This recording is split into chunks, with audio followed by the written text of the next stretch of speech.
Alright, what's going on, guys? I know it's been a while since I've last uploaded a video, but I'm just busy. I'm still working on finishing the movie. For those who don't know, I'm an independent filmmaker, and I'm working on a movie called Breakpoint Royale. It's a combination of the two movies Point Break and The Matrix. It's a pretty cool idea. We have the first part of the story on YouTube, but the story is still not complete. However, don't worry, because I am pursuing this endeavor with unrelenting vigor. But to get to the main point of the video, I do want to preface that with this video in particular, I do feel especially compelled to make it because as of the time recording this, I am simultaneously filming the movie and writing the script too.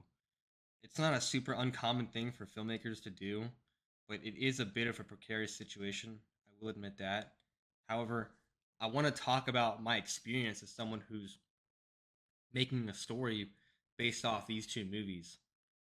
With Point Break, it's such a phenomenal movie, but for the subject of today's video, I want to focus on The Matrix and a particular idea that I think we can take away from this movie. With The Matrix, it's actually not a super uncommon or it's actually not a super original idea. This genre of storytelling is very akin to Plato's Cave, which if you don't know is a story written by Plato where there's like prisoners in a cave and they're staring at shadows on the wall and that's their perceived reality, yada yada yada, right? But the fact that we have so many different interpretations of it, like the Truman Show, They Live, The Matrix, any other examples that are not coming to my mind right now, etc. These are all just the same story, but with a different coat of paint on it, which means that this idea is a manifestation of the collective unconscious. And like I said before, I think there's a particular theory that we can take away, which is exactly what we will be talking about today. But before I do that, just know that I'm Dave Chappelle, and this is a comedy show, and I live a very happy and fulfilling life. I don't plan on deleting my Minecraft character anytime soon, so if I go missing, please call your local authorities. All right, so today we're going to be talking about this idea called Matrix God theory, right? So here on the left, we have the true supreme being slash creator of the universe, and on the right, we have false prophets in controlled opposition. What is Matrix God theory? So, Matrix God theory is the theory that all religions in general are worshiping the same false Matrix God. Because ultimately, any entity that requires your worship, it's coming from a place of narcissism and weakness. And this is the thing the system does, right? You have to ask yourself, are you making the choices or is the system making choices for you? By, like, it doesn't matter which one you pick, just that you pick one, right? By giving you a set of predetermined choices, anything you choose is predictable and the system can control or mitigate that choice. Matrix God theory in relative terms. So, Matrix God theory works a lot like politics. You have the left side and you have the right side. You have the woke left versus conservative right. You have the devil versus God. And the thing with the left is that this is the side of the mainstream agenda. This is the true nature of the system. And on this side, you have the people who never question and passively consume. And these are the NPCs. But with the right, this is where things get a bit more interesting because what this system does is that it provides a mainstream option to oppose what's going on, right? And that's the right. So all of the people who notice what's going on and want to rebel, they end up getting deceived into fighting for a controlled opposition. They get the feeling of rebellion without actually doing it. And the same thing applies for religion, right? You have the true nature of the entity, which is evil, and all of the real people with a soul who notice what's going on and want to rebel end up getting deceived into fighting for a controlled opposition. This is called the carrot and the stick psyop. They present the paddle and the reward. because this fundamentally engineered dichotomy is designed to confuse sovereignty with obedience. This is called the carrot and the stick psyop. They send, they send evil entities to harass people and cause turmoil, and then they present some sort of ascended master or spirit guide figure, and you get scared and it's giving away your sovereignty through this false scenario, right? Because both forms of controlled opposition glorify their victimhood and develop a martyr complex where they think this person or this entity is coming to save them. And the more they are persecuted, the more it reinforces that glorified victimhood, and the opposing side becomes more popular. And in the end, you get stuck in this fake battle of two sides of the same coin. This is kind of like that one saying, like the devil is just God in a ski mask, right?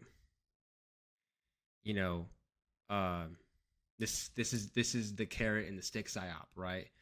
When the people need a hero, we will provide them with one.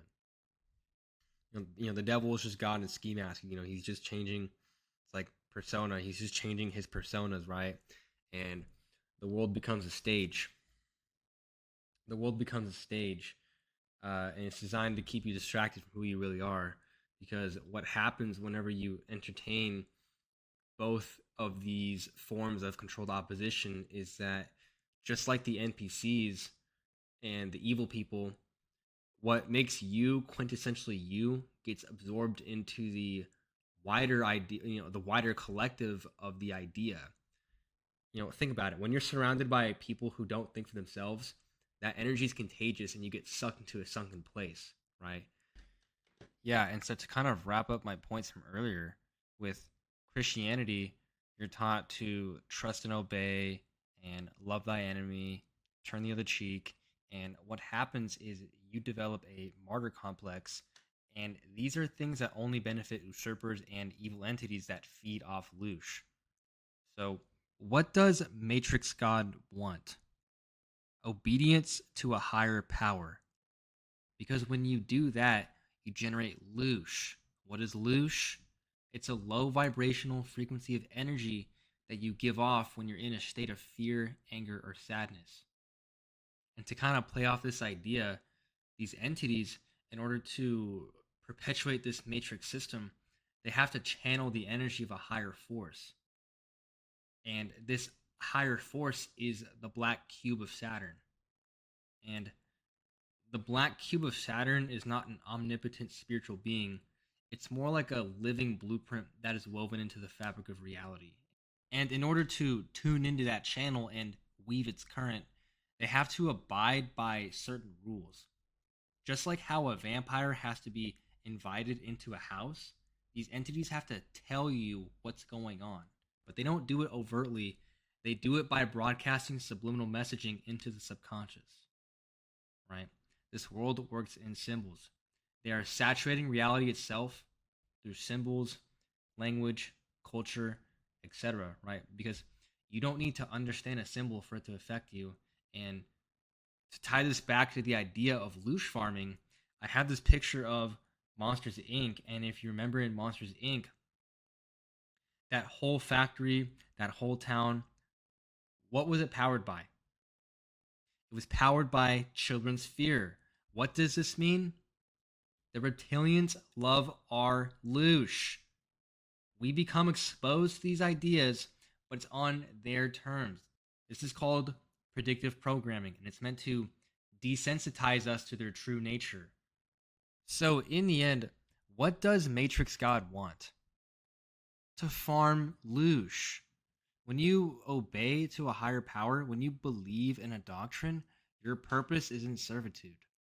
So in the end, it doesn't matter what you believe in, just as long as it's not yourself. Okay, so your soul is being farmed for loosh. How exactly does this work? So, to kind of contextualize the inner mechanisms behind this matrix system, there's a two-step cycle that runs this matrix system. And on screen, I have two psychology experiments that kind of perfectly encapsulate each step. All right, so the first experiment I want to talk about is learned helplessness. And in the learned helplessness experiment, basically what they did was electrify dogs inside of a cage with no means of escape. But later on, they introduced a way out, but when put in the same situation, the dogs that were shocked with no way to escape, they sat there and just took the shocks without even trying to escape because because these dogs they learned helplessness from that previous experience where they couldn't escape. So even when given an opportunity to escape, their brains remembered that helpless situation because their brains associated authority with helplessness. And what this represents is the most basic form of mind control that is used on the planet, that is used against the majority of people. And the first shock box I think we're all exposed to is the school system. Learning helplessness in the face of authority is something that we all learn in that 12-year time span. That's 12 years we're spending in the shock box where we're forced to do as we're told or else. And there's no means of escape. There's a reason why we are taught useless information on purpose, and that's to make people compliant in the face of authority. You know, uh, I look back at my school years, and there were so many times that my teachers exerted power over me merely on the basis that they were older and in an authoritative position, and I was completely humiliated when I could have otherwise stood up for myself against these people who aren't my parents and don't have any power over me.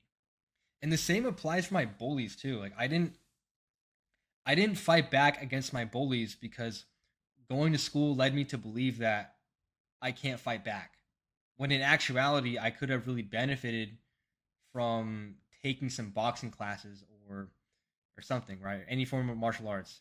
And even with asking out girls, like I swear to God, I don't know if it was because I went to school during the whole Me Too movement, but fuck, I was deathly afraid of talking to women and I would consciously avoid interacting with them every opportunity I had. And I think that is another thing that stems from going to school. So, something really important to take away from the shock box experiment is that suffering does not build character, it creates obedience and helplessness. People say suffering builds character.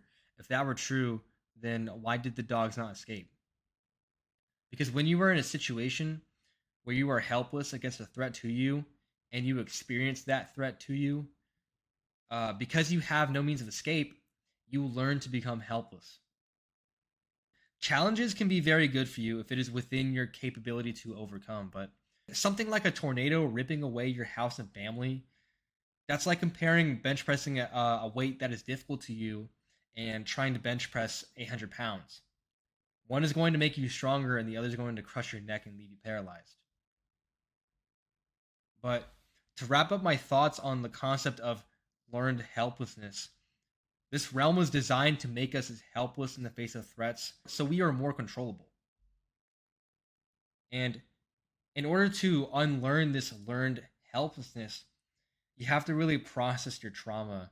And this is a big part of doing your inner work so that when you leave your body, your soul is at ease and you can start remembering who you are outside of the physical, right? Because if you have unresolved trauma, it can be weaponized against you. And I wouldn't necessarily say heal from your trauma because that would mean something is wrong with you and that you need to be fixed in some sort of way.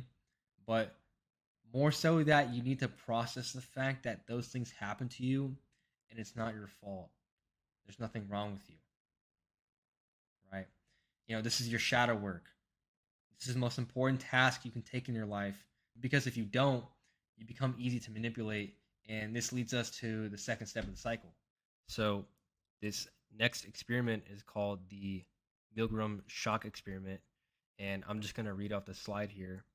In 1963, Stanley Milgram created an experiment to see if participants would follow orders, even when the requested behavior went against their moral beliefs or good judgment.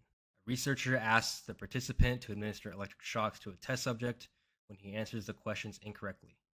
The test subject is an actor who makes noises of pain when he receives the shocks. The participant is made to believe that each shock is stronger than the last one. And so this basic setup, especially if you look at the image, this perfectly describes the light tunnel where you are pressured by the man in the lab coat and clipboard, the person in a position of authority or higher position of hierarchy, into doing something against your own will or moral judgment. So to play off that idea of learned helplessness, the act of giving up your free will and autonomy to a higher being stunts your spiritual growth, because when you enter the astral realm, your default state of mind is, oh, I'm small and unimportant and I need to obey authority. And you essentially become a slave who belongs to a master.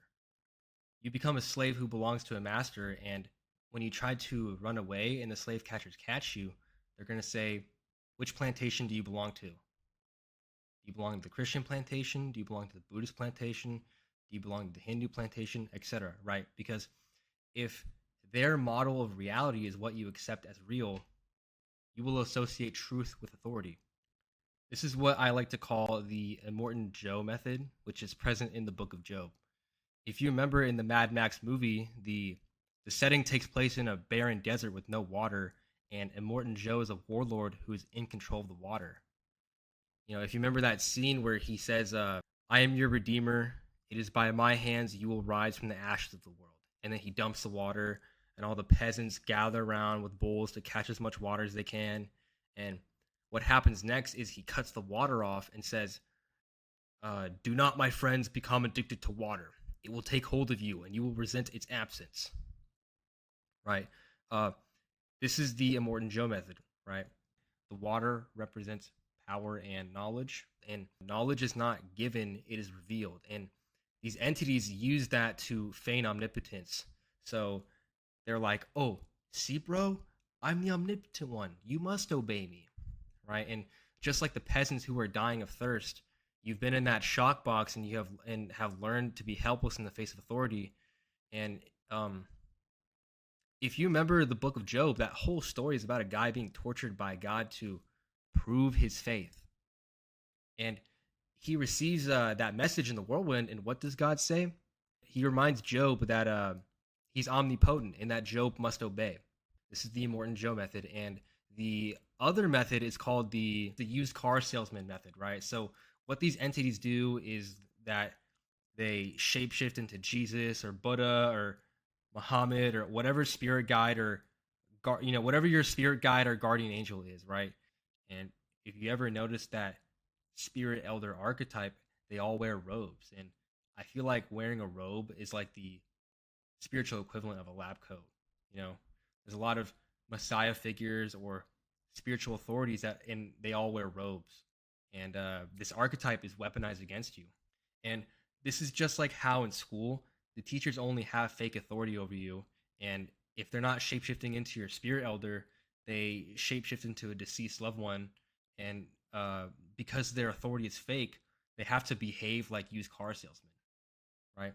If you ever notice with a lot of near-death experiences, the light tunnel is the first thing a lot of people see, and what this boils down to is them trying to get you to sign the deal as quickly as possible, and you don't get an opportunity to explore your options. And the thing to take away from both of these methods is that it's the Stanley Milgram experiment. The experimenter is telling you to administer the shock against your own moral judgment. But once you realize this and see the Milgram shock experiment, it stops becoming a soul trap and becomes a soul trick. When a magician does a trick, once you see the sleight of hand, the trick stops working. And that's the most important thing we can take away from both psychological experiments. You are born in this shock box and you're taught that you are powerless to change your circumstances, and reality is something you should obey to, when in truth, reality is something you can create.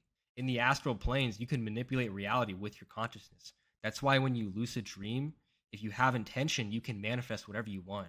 So it's your duty to rebel against this matrix God and break free from the chains which bind you to your programming. And like I stated before, a key part of that is processing your traumas and doing your inner work. Because all of this religious programming teaches us is that there are these spiritual authority figures, and we don't ever question if these spirit guides are good. Are Jesus and Buddha benevolent authority figures that I should trust, or am I being deceived? And it's all kind of funny because if you're, even if you're an atheist, right, you're still a slave, but you're a slave to your physical desires. And, the atheist is going to astral project and is going to see Jesus and is going to be like, whoa, no way, you're real? Oh my gosh, I'm sorry. I'm going to hell because I'm not a Christian. And they're also going to get scammed, right? Because the archons weaponize that religious programming, which can all be explained in terms of the Stanley Milgram experiment. And in the end, you get manipulated into another reincarnation cycle. And so this is the two-step process behind the Matrix God theory. And there are probably finer details that I'm missing, but this is a general overlay. Like this is just a general overlay. Incarnate Earth, you learn helplessness, and when you leave the body, because of your learned helplessness, you're more susceptible to obeying authority. But all of this talk is not an invitation for you to envelop yourself in hedonism and degeneracy and abandon all reason and virtue, right? Which brings me to my next point. So, we as humans are special creatures, really. Our ability to have a higher purpose that we can sublimate our will to, our willingness to sacrifice on behalf of others and see things happen even if we are not around to see them. These are the very things that mark us out as ethical creatures and not just sentient meat sacks, right? These categorical desires to have things happen even though we won't be there to see them. We don't need to explain that with logic. If that is something your heart is telling you to do, you should follow it. So I'm not denying the idea of a higher creator that brought all things into existence, but I believe this higher power is more like a force that we can tap into. I hate to bring up Star Wars because it's kind of soy and gay a little bit, but I'm not gonna lie. I unironically like Star Wars, and what I'm referring to works a lot like Star Wars, especially with the way they depict the Force. You know, whatever lore about the mitochondria stuff that they added in post original trilogy, that stuff too, right? You have the Jedi, and they are in tune with this fundamental force that runs the universe, and that's a lot more accurate than worshiping some angry guy in the clouds who is micromanaging your every move. It's a force. It's like the ocean or gravity, and even if there is some sort of entity, which I think is very plausible as well, he doesn't require worship or sacrifice because why would he need that? And both of those things are rooted in farming loosh, especially sacrifice. I mean, think about Abraham sacrificing Isaac. That sounds a lot like Malak to me. This Matrix God is just wearing a different mask, right?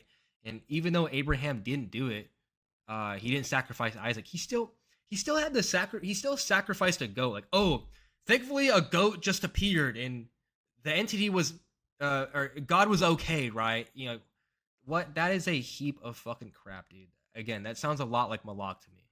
So, what does this true supreme being / creator want? So, think about the Jedi, right?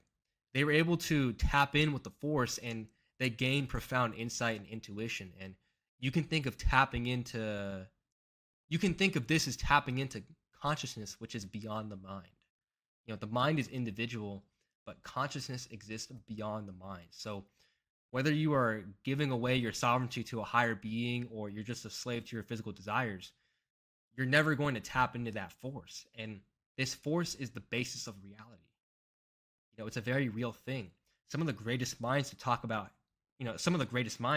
how they know God exists or some variation of that statement. And these great minds are akin to these great minds are akin to Jedi, right? And fuck it, what the hell, right? We can think of the Sith as the evil real life counterpart to these great minds, and they're on the same level. They just don't have morals. And to end off the video, I just want to say that I'm not a YouTuber. I'm not trying to farm clicks and make you learn the same thing over and over again just for the sake of content. Because I do notice that with a lot of these content creators, it feels like they simply exist just to generate confusion and fuel the algorithm, right? Even if they're sharing valuable knowledge with you, they have a vested interest in keeping you coming back to watch them. So, that's not what's happening here, right? I just had a genuine desire to share this knowledge with the wider public. Information and knowledge that clarifies and dispels fabrications shouldn't be commodified. And if these content creators truly wanted to help people, they wouldn't do it in this manner. I understand that these content creators like do help people, and I've learned a lot through watching content. But again, I still think if you ripped away their ability to make money off sharing useful information, these people probably wouldn't do it, and things would be a lot more streamlined. But whatever, it is what it is. I can't change that. There's going to be an abundance of dishonest information to generate confusion, so that's why I'm really excited about making this movie. This Breakpoint Royale. I don't know how many pieces of fiction we talked about throughout this video, but clearly fiction has some sort of profound effects on the subconscious. It speaks to our subconscious on a fundamental level, and we can gain certain insights that we lose in the trivialities of life, right? Because a lot of life mainly consists of sleeping, eating, and pooping. And these people who are constantly seeking thrills or dopamine, they're always faced with that come down, and they can't be with the silence, and they can't be with their thoughts.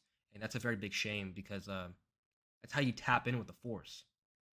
And that's not to say that there's no adventure to be had in life. Of course there is, right? But why do you think in fictional stories you don't see the character? The character doesn't. You don't see the character getting hungry and needing to stop to make some lunch, or oh crap, I really need to use the restroom, or because that stuff is boring.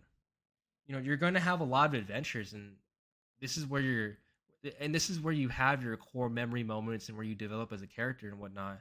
But you also have a lot of boring. You also have a lot of that boring stuff too.